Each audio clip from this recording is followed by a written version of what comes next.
Platinum Records. Inanyeweza fungwa.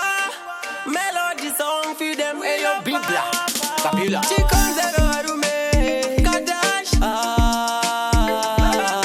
Angelic. Easy vibes. Na wongorora chikon zero chaita msoro teme.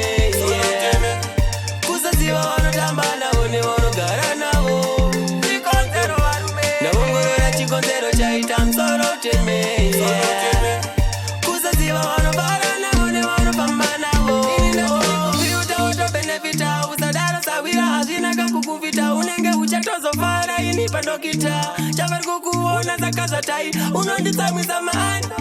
Asiwapa Japan. Uruvita sengori kutsikiza rukupekisa rukudonedza. Ndakakungwarira. Ndawongorora chikonzero chaita msoro teme. Kusaziva vanotamba navo nevanogara navo.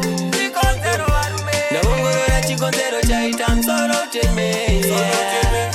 Kusaziva vanobara navo nevanofamba navo. Inganodziziva kuti ndakapasvika ndanetseka.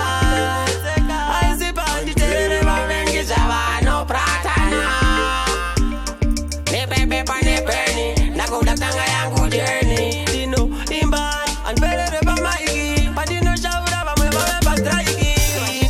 Ndawongorora chikonzero chaita msoro teme.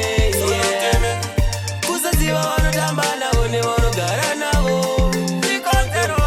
Ndawongorora chikonzero chaita msoro teme. Kusaziva vanobara navo nevanofamba navo. Kuviuta woto benefita. Usadara sawira hazvina kakukuvita. Unenge uchatozofara ini pandokita. Chavari kukuona zakaza tai. Unonditsamisa maani. Asiwapa Japan.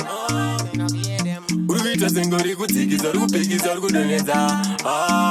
Ndakakungwarira. Ndawongorora chikonzero chaita msoro teme.